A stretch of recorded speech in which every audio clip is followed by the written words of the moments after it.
영화 미션을 보면 그 첫 장면이 남미 과라니족에게 선교를 하던 예수회 소속 선교사가 원주민에게 붙들려서 산채로 나무 십자가에 묶여서 절벽으로 떨어지는, 폭포로 떨어지는 것이 그 첫 장면입니다. 이 선교사가 죽고 난 뒤에 예수의 소속 신부 두 사람이 와서 이 죽은 신부를 땅에 묻고 누가 저기에 올라가서 선교를 계속할 것인가 그 의논을 합니다. 젊은 선교사는 내가 젊기 때문에 내가 올라가야 됩니다 이렇게 말하니까, 나이 든 그 선교사가 내가 보내었기 때문에 내가 올라가야 된다, 그래서 그 늙은 선교사가 올라가서 나중에 거기서 죽게 됩니다. 사랑이라고 하는 것은 단순히 좋아하는 감정이 아니라 그 뒤에 책임이 따르게 됩니다. 선교사를 보내는 것은 보내는 것으로 끝나는 것이 아니고, 그 보낸 선교사가 죽게 되면은 보낸 사람이 가야 될지도 모르는 것입니다. 저희 교회에서는 선교사를 보낼 때에, 단기 선교사를 보낼 때도 굉장히 신중한 입장을 취합니다. C.S. 루이스는 네 가지 사랑이라는 이런 책을 썼는데, 사랑은 다른 사람에게 주는 사랑이 있는가 하면 받는 사랑이 있다고 말했습니다. 아이들은 부모로부터 사랑을 받기 때문에 아름답게 클 수 있고, 부모는 자식을 사랑을 줄 수 있기 때문에 더 부모로서의 보람을 느끼는 것입니다. 친구끼리 우정이 있는가 하면 아무 대가 없이 다른 사람에게 사랑을 주는 이런 종교적인 사랑도 있다고 말을 했습니다. 친구끼리의 사랑은 너는 너고 나는 나의 상태에서 자신의 정체성을 깨지 않고 서로 사랑을 나누기 때문에 헤어져도 상처를 많이 받지 않습니다.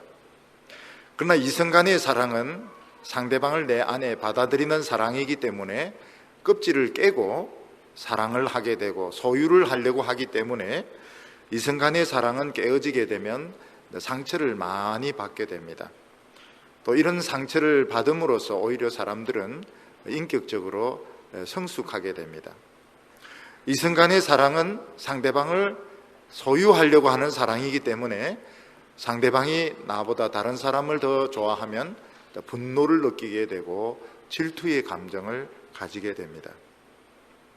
요즘 사람들은 이성 간의 사랑을 그냥 사랑의 감정만 있으면 얼마든지 사랑할 수 있고 또 성관계도 가질 수 있다, 이렇게 많이 생각을 하고 있습니다.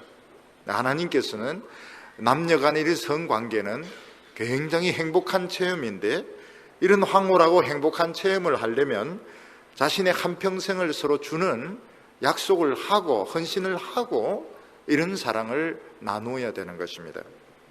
전혀 책임을 지지 않으면서 황홀한 사랑을 나누는 사람은 하나님의 사랑을 도적질하는 사람인 것입니다. 또 이미 결혼한 다른 사람의 남자와 여자를 빼앗는 것은 상대방의 한평생을 도적질하는 것이기 때문에 구약 성경에서는 살인죄보다 더 엄하게 다스리도록, 돌로 쳐 죽이도록 이렇게 명령을 했습니다. 이미 결혼해서 사는 다른 사람의 남편과 아내를 빼앗는 것은 물건을 빼앗는 거나 생명을 빼앗는 것보다 한평생을 도적질하는 것이기 때문에 제일 무서운 죄로 다루었던 것입니다. 우리가 이 세상을 사는 목적이 무엇인가 성취하고 정복하는 데 있는가, 아니면 누군가를 사랑하는 데 있는가, 이런 질문들을 자주 하게 됩니다. 대개 옛날에는 보면 사랑을 위해서 명예를 버리기도 하고 또 사랑을 위해서 무슨 자신의 어떤 직책을 버리기도 했지만, 지금은 사람들이 훨씬 더 똑똑해졌기 때문에 사랑을 인생의 목표라고는 하지 않고 한때 열병처럼, 젊었을 때 찾아오는 인플루엔자처럼 열병으로 생각하고 세상에서 뭔가 성취하려는 이런 경향이 지배적인 것을 볼 수 있습니다. 제가 오래전에 전북대에서 IBF 수련회를 여러 해 했습니다. 그때 전주대에 그 자매 중에 여러 자매들하고 모여서 이야기하는데 그렇게 이야기했습니다. 목사님, 대학을 졸업하는데 취직도 되고 결혼할 남자가 있으면 금메달이고요, 취직만 되면 은메달이고요, 결혼할 남자만 있으면 동메달이고요, 아무것도 없으면 목메달이래요 하면서 졸업을 앞둔 여대 여학생들이 슬픈 얼굴로, 그들은 다 목메달이었습니다. 굉장히 슬픈 얼굴로 저희한테 그 이야기를 했습니다. 저는 또 다른 이야기를 했습니다. 하나님 앞에 순교를 당하면 금메달, 이 세상에서 매를 맞고 신앙 때문에 감옥에 갇히면 금메달, 욕만 죽도록 얻어맞으면 동메달, 아무도 사랑하지 않고 자기 욕심만 채운 사람은 영원히 지옥에서 목메달이라고 이야기를 했습니다. 인간에게 제일 위대한 것은 정복하고 차지하는 것이 아니고 누군가 사랑하고 자기 자신을 희생할 수 있는 것입니다. 나중에 하나님 앞에서 삶을 평가받을 때 하나님은 이 사람이 얼마나 많은 업적을 이루었는가, 얼마나 높은 자리까지 올라갔는가, 이런 걸 보지 않고 얼마나 많은 사람을 사랑했는가 하는 것을 가지고 인생을 평가하십니다. 근데 사랑하는 것도 점수가 같지 않습니다. 친한 사람, 좋아하는 사람 사랑하면 점수가 없습니다. 근데 도저히 사랑할 수 없는 원수를 사랑하면 이 점수가 파격적으로 가산점이 붙게 됩니다. 그래서 좋아하는 친구들을 20명, 30명 사랑해봐야 점수가 없고, 제일 미운 놈 한두 놈 골라가지고 집중적으로 사랑하는 것이 심판대 앞에서 높은 점수를 받는 비결인 것입니다. 요즘은 논술 이런 것도 다 과외를 받아야 되듯이 심판도 이 과외를 받아야 됩니다. 무조건 친구들 사랑한다 해서 이삿짐 날라주고 연애편지 대신 써주고 해봐야 점수가 없습니다. 제일 미운 놈 한두 놈 골라서 집중적으로 사랑하는 것이 점수가 올라가는 것입니다. 근데 다른 사람을 사랑하는 것이 사실 말만큼 쉽지가 않습니다. 왜냐하면 사랑하고 싶지만 어떻게 사랑하는지 사람들은 알지 못합니다. 또 내 자신도 살아야 되기 때문에 왜 다른 사람을 사랑해야 되는지 이유를 찾기가 어렵습니다. 저 사람이 나에게 해준 게 뭔데, 내가 왜 저 사람에게 물건을 줘야 되고 시간을 줘야 되고 신경을 써야 되는지 이해가 안 되는 것입니다. 그럼에도 불구하고 예수님은 원수를 사랑하라 하셨고, 다른 사람이 뺨을 때리고 옷을 뺏어도 그 사람을 미워하거나 복수하지 말라고 말씀하셨습니다. 오늘 첫 번째로는 이 원수를 사랑하라 하는 것입니다. 어떤 성도님이 목사님이 설교를 들었는데 이웃을 사랑하라 이런 설교를 듣고 이분이 감동을 받았습니다. 어떻게 하면 이웃을 사랑할까 하는데 마침 옆집 사람이 오더니 오늘 우리 아이 맡아줄 수 없냐고, 그래서 기쁨으로 맡아줬습니다. 그 다음에 그 부인이 와서 또 아이를 맡겼습니다. 아이를 맡아줄 수 있냐. 근데 그때까지만 해도 설교에 약효가 있었기 때문에 이제 맡아주었습니다. 그 다음에는 맡아줄 수 있느냐도 묻지 않고 그냥 애를 두고 그냥 갔습니다. 그 다음부터 옆집 아주머니는 이분은 아예 애를 맡아주는 분으로 당연히 아이를 맡기도 되는 것으로 생각을 하게 되었습니다. 그래서 그분이 저에게 와서 말하는 것이 참 이웃 사랑하는 것이 굉장히 힘들더라고 이야기를 했습니다. 예수님께서는 원수를 결코 미워해서는 안 되며 원수를 사랑하고 위해서 기도하라고 말씀하셨습니다. 오늘 말씀 27절과 28절 보면 그러나 너희 듣는 자에게 내가 이르노니 너희 원수를 사랑하며 너희를 미워하는 자를 선대하며 너희를 저주하는 자를 위하여 축복하며 너희를 모욕하는 자를 위하여 기도하라, 이렇게 말했습니다. 여기서 원수라고 하는 것은 언젠가 나에게 상처를 준 적이 있고 지금도 미움의 감정을 가지고 있는 사람, 언제든지 나에게 피해를 줄 수 있는 사람을 말하는 것입니다. 사람이 원수를 미워하고 주의하는 것은 어떤 의미에서는 본능적인 일이라고 볼 수 있습니다. 왜 원수를 미워하고 경계하느냐? 다시 피해를 입지 않으려고 주의를 하는 것입니다. 예를 들어서 우리 주위에 맹수가 돌아다닌다면 우리는 주의하는 것이 당연하고 맹수를 미워할 것입니다. 저희들이 어렸을 때 산에 올라간 뱀을 굉장히 미워했습니다. 뱀 보면 꼭 돌 던지고 뱀을 죽이고 그렇게 했습니다. 만약 어떤 원수에 대해서 내가 사랑하려고 마음먹는 걸 그 사람이 알고 있다면 그 사람 나를 이용할 줄도 모릅니다. 그 사람 나를 바보 취급을 할 것입니다. 그런데 예수님은 원수를 사랑하며 나를 미워하는 자를 선대하며 저주하는 자를 축복하라고 말씀하셨습니다. 왜 그렇게 말씀하셨을까요? 예수님께서는 나를 적대시하고 나에 대해서 미움의 감정을 가지고 있는 사람이 반드시 옳다거나 위험하지 않다, 그런 뜻이 아닙니다. 예수님께서는 우리가 그런 사람에 대해서 충분히 주의를 해야 되고 다시 상처를 입지 않도록 조심해야 된다는 것을 예수님은 틀렸다고 말하는 것이 아닙니다. 언젠가 나에게 상처를 준 적이 있고 나를 미워한 적이 있는 사람에 대해서 조심하는 건 거의 본능적으로 일어나는, 저절로 자신도 모르게 일어나는 것입니다. 예수님께서는 그것마저 나쁘다 이렇게 말씀하는 것이 아닙니다. 예수님께서 말씀하시는 것은 언젠간 나를 미워하고 나에게 못된 짓을 한 사람이 있다 하더라도 사실은 그 사람이 모르고 했을 때가 많다는 것입니다. 무슨 말인가 하면 마귀가 우리가 하나님의 자녀인 것을 시기해서 그 사람을 충동질하고 이용해서 우리에게 상처를 입힌 것이지, 다시 말해서 그 사람은 안 좋게 사용되었을 뿐인 것이지, 그 사람인데 왜 옛날에 나를 미워하고 못되게 굴었냐 물어보면 기억도 못할 때가 많은 것입니다. 그래서 영어에서 저 사람은 좋지 않은 시간에 좋지 않은 장소에 있었다 이런 표현을 많이 씁니다. 저 사람이 꼭 나쁜 짓을 하려고 해서 나쁜 짓을 했다기보다는 long time, long place, 좋지 못한 시간에 좋지 못한 장소에 있어서 마귀에게 이용되었을 뿐이다, 이런 식으로 이야기를 많이 합니다. 세상에서 악한 사람은 분명히 마귀의 충동질을 받아서 마귀에게 안 좋게 사용된 것이고 그 사람은 그 행한 것에 대해서 심판을 받습니다. 그렇지만 아직 시간이 있을 때에 그 사람이 회개하면 그 사람은 그 죄를 용서받을 수 있고 새 사람이 될 수 있습니다. 그리고 아무리 못된 사람이라 하더라도 누군가가 이해를 해주면, 한 사람이라도 이해를 해주면 사람이 마음이 굉장히 부드러워집니다.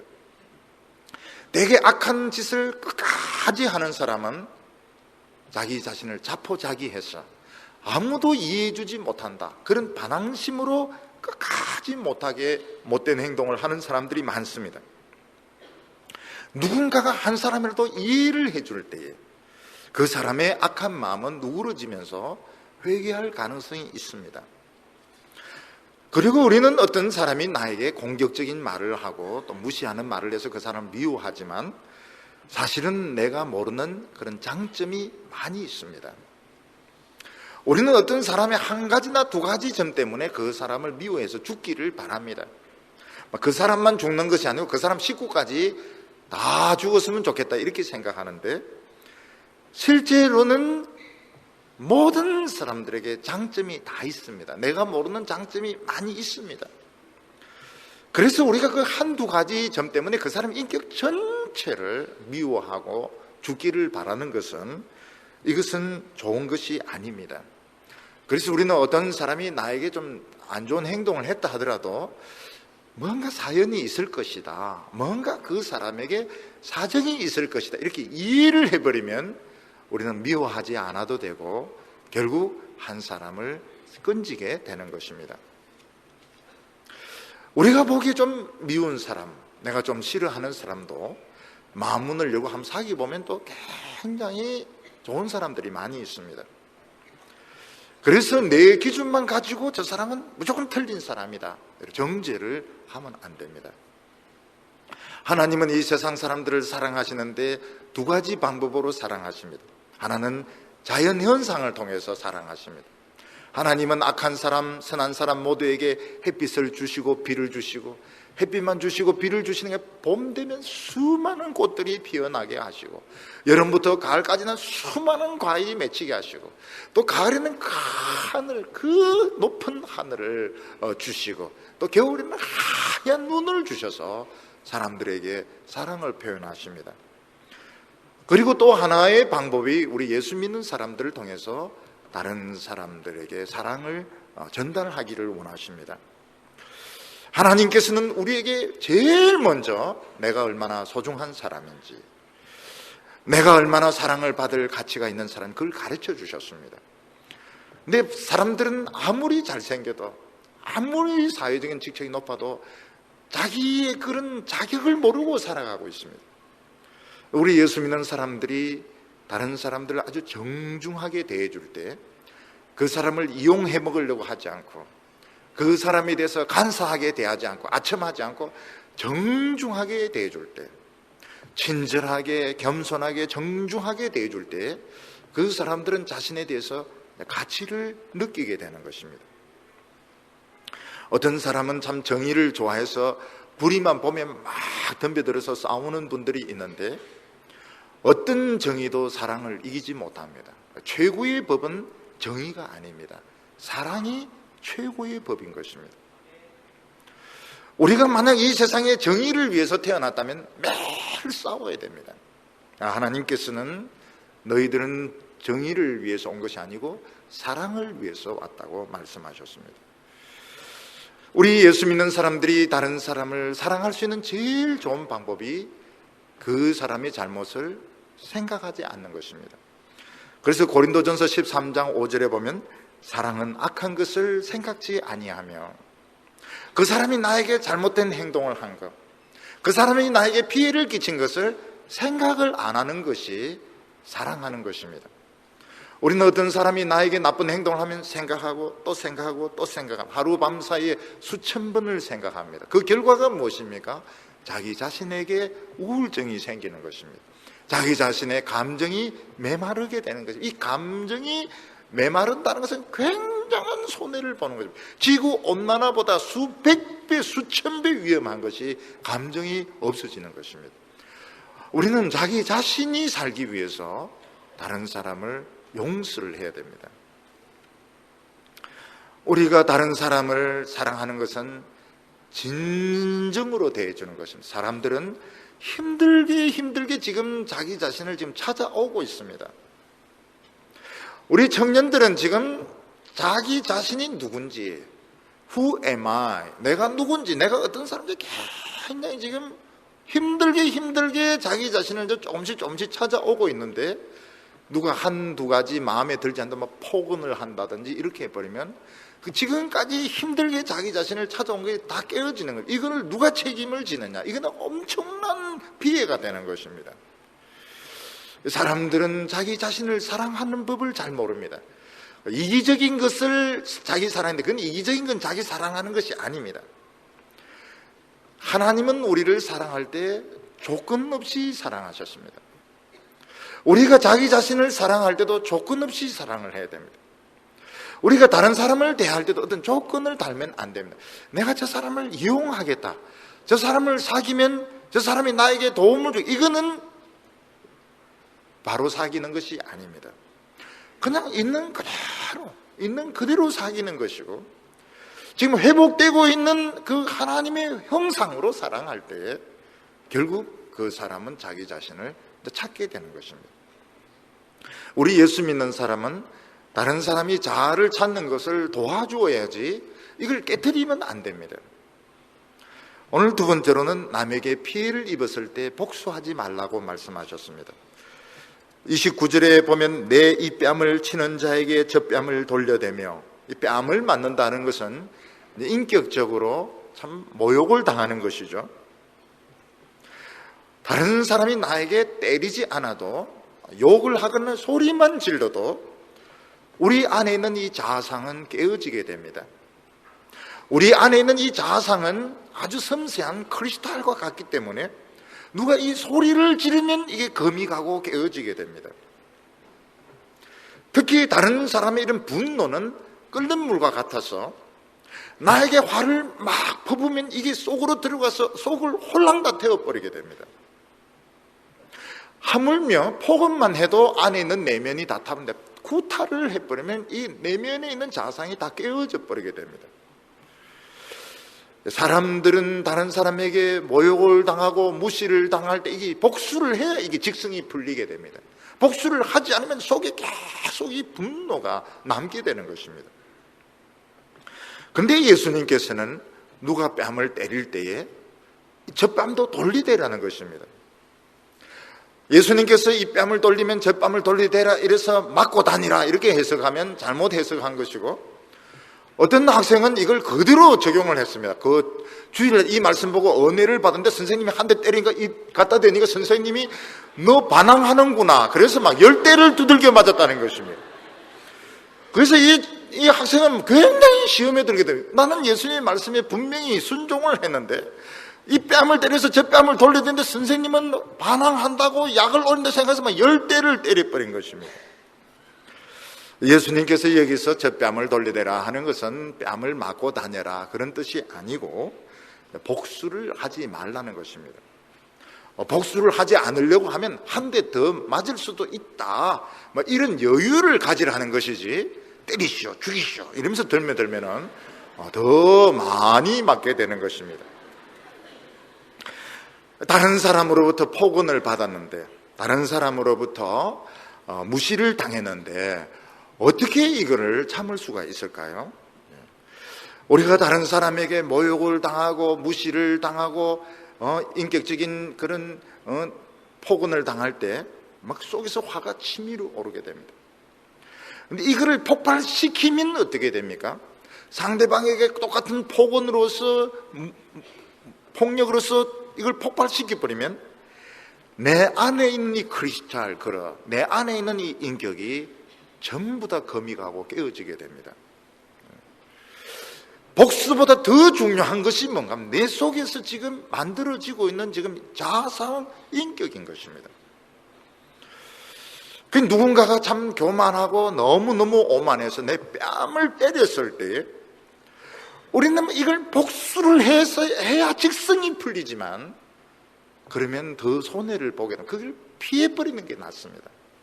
그 피할 수 있는 방법이 뭔가 하면 한 대 더 맞아도 나는 참겠다 이런 마음으로 피해버려야 내 속에 있는 이 자아상 크리스탈 그릇이 깨어지지 않는 것입니다. 특히 어떤 사람이 나에게 막 약을 올리고 소리를 지를 때 우리는 무슨 생각을 해야 됩니까? 하나님이 내 겸손을 지금 시험해보고, 이 시험인 겁니다. 중간고사, 미드텀 테스트, 중간고사를 보고 있는 것입니다. 그 사람의 그 폭언을 폭언으로 갚지 않고 그 사람의 오만을 오만으로 갚지 않고 피해버렸을 때 나는 그 시험에서 이기는 것입니다. 예수 안 믿는 사람들은 그 폭언을 폭언으로 갚지 않고 폭력을 폭력으로 갚지 않으면, 이는 이로 눈으로 눈을 갚지 않으면 속에 화병이 생기게 됩니다. 특히 내성적인 사람들은 다른 사람에 대해서 바로 공격을 못하면, 여성들 같은 경우는 내성적인 사람은 이걸 속으로 참는데 참으면 이게 이제 병이 되는 것입니다. 직장 생활 하는 사람들은 어떻게 하면, 이게 이제 저녁에 이제 모여서 술을 마시면서 막 상사를 욕을 하면서 그러면서 이제 분을 푸는 것입니다. 근데 하나님의 백성들은 이거를 피해버리고 참을 때에 성령님께서 이걸 위로를 해주시고 치료를 해주시는데, 그 상처가 있기 때문에 더 이 사람의 인격이 깊어지게 됩니다. 그런 상처를 한번 입은 적이 있기 때문에 더 다른 사람에 대해서 이해가 풍성해지게 되는 것입니다. 그래서 우리 예수 믿는 사람들은 다른 사람이 나에게 폭언을 하고 나의 뺨을 때리고 이럴 때에 그걸 피해버려야 됩니다. 그렇게 할 때에 내 안에 있는 이 인격도 깨어지지 않고 그 맞아서 피 흘리는 그 부분을 성령께서 치료를 해주셔서 더 깊이 있고 이해심이 있고 풍성한 이런 인격으로 만들어지게 되는 것입니다. 내 겉옷을 빼앗는 자에게 속옷도 금하지 말며, 물질적인 이런 피해를 주었을 때 사람들은 인격적인 피해가 더 심하냐, 물질적인 피해가 더 심하냐, 아마 어떤 사람들은 인격적인 피해가 더 심각하다고 생각하는 사람도 있고 물질적인 피해를 심각한, 요즘은 정신적인 피해 보상을 해라 이런 이야기들도 많이 하고 있습니다. 사람들은 이 돈으로 손해보면 꼭 그만한 것을 가져와야 된다고 생각합니다. 근데 하나님께서는 그런 금전적인 손실에 대해서 여유를 가지라고 말씀하고 있습니다. 왜냐하면 우리 자신은 그 피해 본 돈하고 비교가 되지 않는 가치를 가지고 있기 때문입니다. 우리 성도들 한 사람 한 사람은 수천억, 수조 원의 가치를 가지고 있는 사람들입니다. 우리에게서 이 돈이라고 하는 것은 그냥 거래를 위해서 주어진 것에 불과하지, 우리는 우리 자신이 굉장히 가치가 있는 사람들입니다. 근데 금전적인 손실에 화가 나서 집착을 하면 어떻게 됩니까? 결국 그 사람과 똑같은 사람이 되게 됩니다. 그래서 예수님께서는 뭐라고 말하면 악한 자를 이기려고 하지 말라는 것입니다. 우리가 악한 자를 이기려고 하면 악한 자 속에 들어가서 연구를 해야 됩니다. 저놈의 약점은 무엇이고 저놈의 습성은 무엇이고 연구를 해서 그 악한 사람에게 분을 쏟아부어서 이기게 되는데, 이기고 나면 내가 악한 사람으로 변해있기 때문에 엄청 손해인 것입니다. 하나님께서는 돈 좀 손해봐라, 물질적인 손해 좀 봐라, 그도 달라 그러면 막 속옷도 줘버리라, 그렇게 해서라도 복수를 하지 말라고 하셨습니다. 30절과 31절 보면 물은 내게 구하는 자에게 주며 내 것을 가져가는 자에게 다시 달라 하지 말며 남에게 대접을 받고자 하는 대로 너희도 남을 대접하라. 이것은 내가 가진 것이 없는데 무리해서 남을 대접하라, 그런 뜻이 아닙니다. 한국 사람들은 체면 때문에 남을 반드시 융숭하게 대접을 해야 된다, 이런 강박증을 가지고 있을 때가 많습니다. 제가 이제 처음에 신혼 결혼을 했을 때 이제 군인이었습니다. 저희 집에 이제 군인들 친구들이 와가지고 막 20명씩 30명씩 와서 식사도 하고 예배도 드리고 했는데, 제 아내가 그런 걸 이제 감당을 할 수가 없는 겁니다. 지금은 제 아내가 많이 이렇게 건강해졌지만 처음 결혼했을 때 어른들은 어디서 저래 약간 빠진 걸 데리고 왔나? 막 그러면서 어른들은 막 좀 통통하고 이런 여자들이 애도 10명씩 낳고 이렇게 해야 좋은 이런 신부인데 막 약해 빠진 이런 거 데리고 왔다고 어른들이 막 뭐라 하시더라고요. 그런데 결혼을 해가지고 제 아내는 막 결혼했으니까 이제 반찬에 신경을 씁니다. 2시간 막 이렇게 떡떡떡떡 요리하면 계란말이 하나 딱 만들어가 내놓고 그런데 막 그게 좋아가지고 이게 막 행복한 거예요. 근데 친구들은 이제 20명 30명 이래 오니까 이걸 뭐 이게 됩니까? 이게 안 되죠. 근데 설거지를 하면서 막 친구 많이 데려온다 쫑쫑거리는, 그런데 분노가 팍 치밀어 오는 겁니다. 왜냐하면 사람을 대접하는 건 옳은 거니까. 근데 사실 그거는 옳은 게 아니었습니다. 왜냐하면 제가 어렸을 때 우리 집이 너무 가난하니까 아버지가 친구들 오면 밥 먹기 전에 다 나가게 합니다. 우리 쌀이 없으니까요. 나는 친구 집에 가면 밥솥을 비우는데 친구들이 우리 집에 오면 밥 먹기 전에 가야 됩니다. 그러니까 이제 분노가, 이 아버지에 대한 분노가 이 정의감, 형제 사랑으로 둔갑을 해가 아내에게 이게 나타나는 겁니다. 그 아내가 막 하혈을 하기 시작하는 거예요. 스트레스를 받아가지고. 그래서 자전거 뒤에 이제 태워가지고 뭐 병원에 좀 더 돌아다니고 이래가 잘 고치지도 않고 진해에서 부산까지 이제 데려가고 이러니까 의사가 애를 못 낳을 수도 있다고 막 그런 이야기를 하기도 했습니다. 우리는 이 정의라고 하는 것이 나의 그 컴플렉스 열등감이 형제 사랑으로 또 다른 사람에 대한 대접으로 이렇게 둔갑을 해서 나타나고, 또 그게 뜻대로 안 될 때 다른 사람들이 분노로 나타날 가능성이 많습니다. 제가 곰곰이 생각하면 제가 막 부담스럽게 남을 대접하고 잘해주는 이것이 진짜 그리스도의 사랑이냐 아니면 아버지에 대한 분노냐. 근데 아버지에 대한 분노가 틀림이 없었습니다. 제가 아내인데 그걸 시인을 했습니다. 내가 형제 사랑이라 이렇게 생각했는데 알고 보니까 이 파더 컴플렉스고, 앞으로 손님 와도 내가 대접하지 않겠다 그랬습니다. 손님 와도 밥 시간 전에 다 보냈습니다. 왜냐면 너무 기뻐하고 좋아하는 거예요. 자기는 부담이 없어졌으니까요. 보통 사람들은 남에게 이제 식사 대접 받으면 참 좋습니다. 비싼 레스토랑에서 뭐 서빙을 받으면서 칼질을 하고 포커질을 하면 굉장히 그 자기가 귀족이 된 것 같은 이런 느낌이 듭니다. 그런데 다른 한편에 그 돈을 가지고 가난한 사람에게 주었을 때 그 가난한 식구들 한 5명이 김치찌개에 돼지 썰어 넣어서 막 혀가 뒤가면서 막 기뻐할 때 사실 그게 이제 더 행복한 겁니다. 요즘 청년들 보면은 일부러 이렇게 아르바이트를 하는 사람들, 일부러 호텔에 벨보이를 한다든지 일부러 아르바이트를 하고 서빙을 배는데 그게 사실은 잘하는 겁니다. 지금은 막 죽을 지경인지 모르겠지만 남에게 이렇게 서빙을 하는 사람이 정신적으로 더 건강합니다.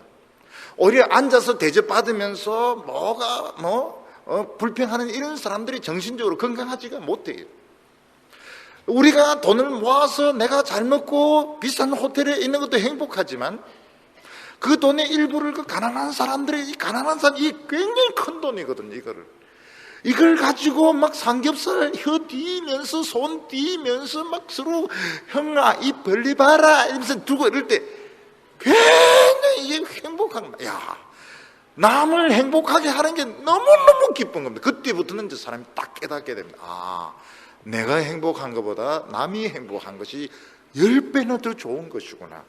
그래서 이제 그때부터는 자원봉사 같은 것도 하게 되고 남을 위해서도 기부 같은 것도 하게 되고 대접받고자 하는 대로 남을 대접하는 이게 이루어지게 되는 겁니다. 내가 행복하는 것보다 남을 행복하게 하는 게 훨씬 더 행복이 큽니다. 오늘 여기 세 번째는 다른 사람의 행복을 인정하라고 말씀하고 있습니다. 32절에 만일 너희를 사랑하는 자를 사랑하면 칭찬받을 것이 무엇이뇨? 죄인들도 사랑하는 자를 사랑하느니라. 너희가 만일 선대하는 자를 선대한다면 칭찬받을 것이 무엇이뇨? 죄인들도 이렇게 하느니라. 예수님께서는 사랑하는 사람만 사랑하지 말고 다른 사람도 또 좀 사랑하라고 말하고 있습니다. 왜 사람들은 끼리끼리 친합니까? 끼리끼리 친해야 서로가 보호가 된다고 생각하는 것입니다. 사람들은 모르는 사람은 잠재적인 이런 공격자로 생각합니다. 전혀 모르는 사람, 특히 험상궂게 생긴 사람은 나를 공격할 수 있기 때문에 사람들은 어떻게든 친한 사람들끼리 똘똘 뭉칩니다. 서울에서 공부한 분들은 느낄 겁니다. 서울의 학교는 철저히 끼리끼리입니다. 끼리끼리. 철저히 끼리끼리. 2명, 3명 끼리끼리 이렇게 과끼리 놀러 가고 이런 것도 잘 안 합니다. 철저히 개인 플레이고 끼리끼리 이렇게 놉니다. 우리 교회는 보면 청년들이 수련회 같은 걸 하는데 200명 이런 단위가 딱 하나가 되어서 움직이는데 보면 환상적이에요. 우리 청년들이 성숙했구나. 이거를 딱 가보면 벌써 느낄 수 있습니다. 저는 이 청년들 수련회를 워낙 많이 다녔기 때문에 딱 보면 압니다. 유명한 이런 교회들도 보면 수련회 때 많은 문제가 터져요. 평소에는 계속 게임을 하고 자기 혼자 놀다가 같이 집단생활 하니까 터지는 거예요. 그래서 미치는 같은 귀신 들린 것 같은 이런 아이들이 막 생겨가지고 근데 보면은 평소에 이런 생활을 전혀 안 하다가 막 기도하고 설교도 듣고 이런 애들이 막 이상해져 버리는 겁니다. 에일리언이 이제 외계인 아닌가요? 에일리언 보면 다 이상합니다. 에일리언. 외계인들은 다 괴물같이 생겼습니다. 왜 외계인들은 괴물같이 생겼을까요? 모르는 상대니까 잠재적으로 공격을 할 수 있다 이렇게 생각하는 것입니다.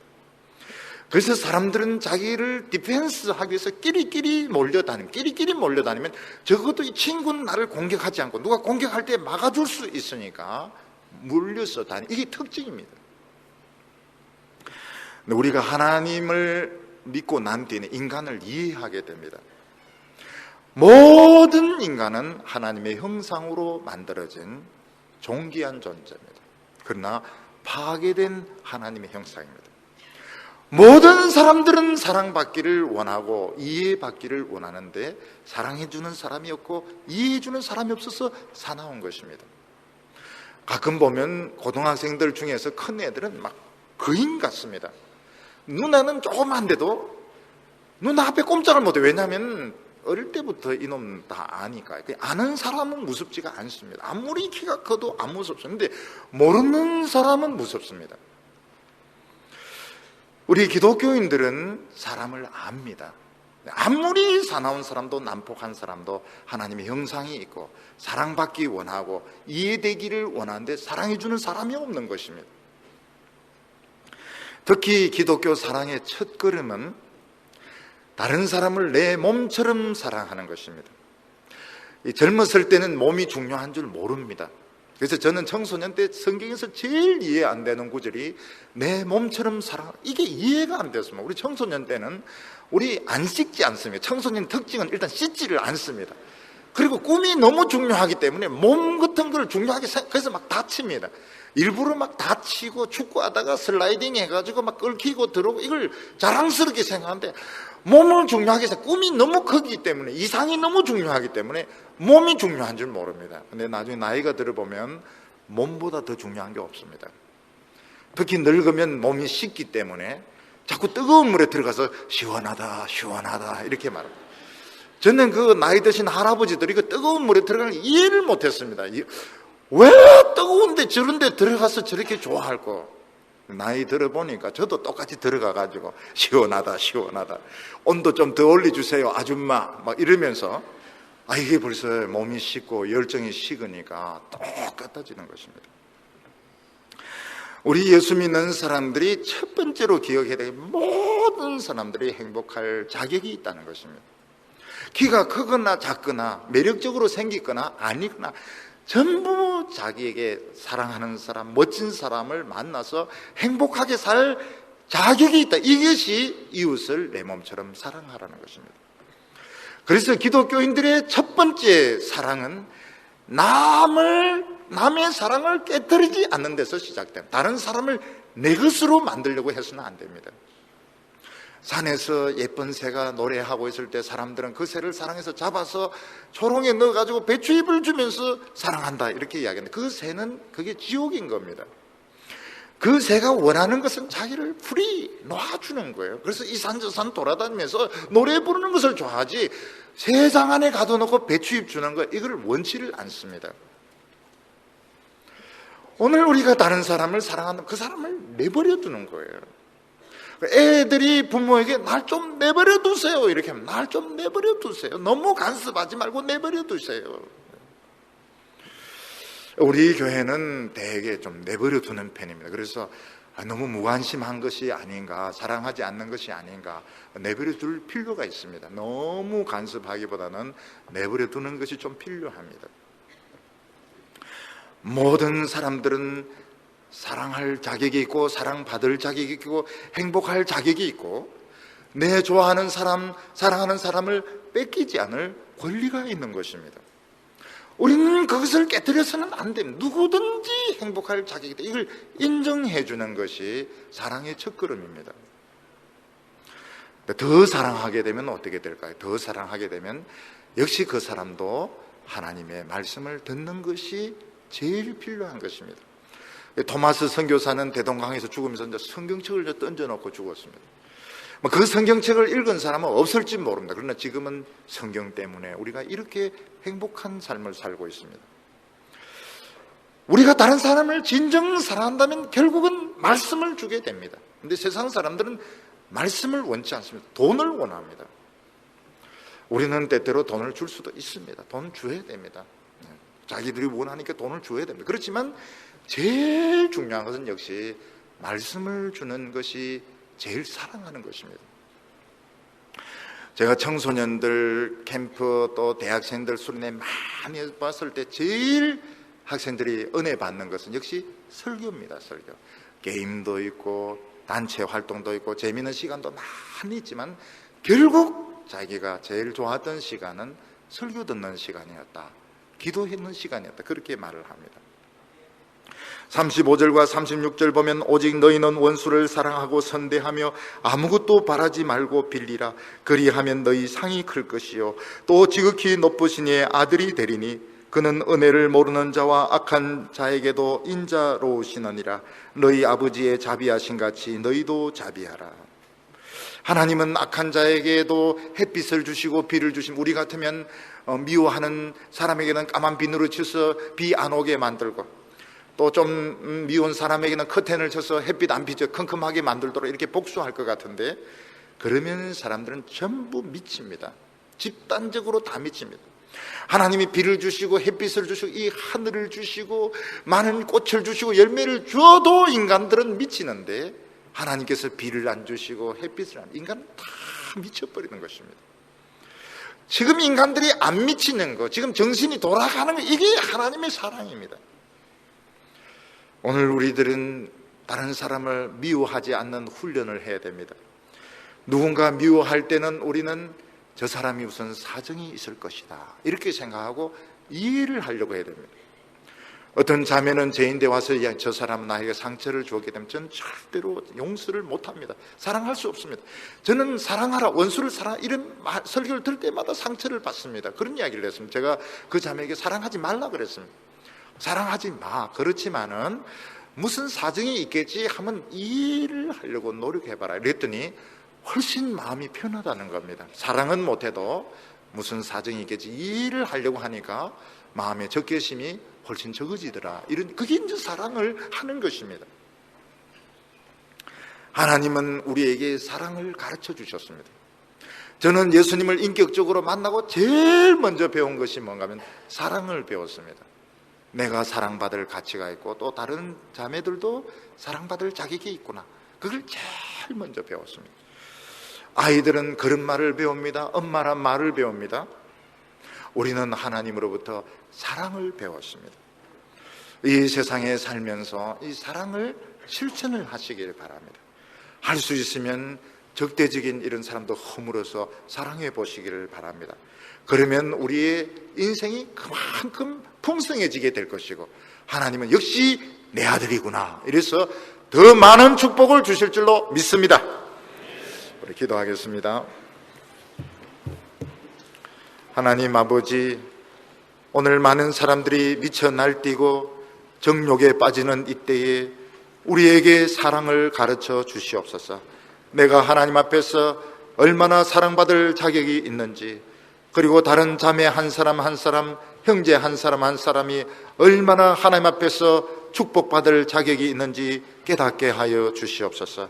오늘 예배 드리면서 과거의 긴 마음의 상처들은 다 치료받게 하여 주시고 깨끗한 새 마음으로 살아가게 하여 주시옵소서. 예수님의 이름으로 기도하옵나이다.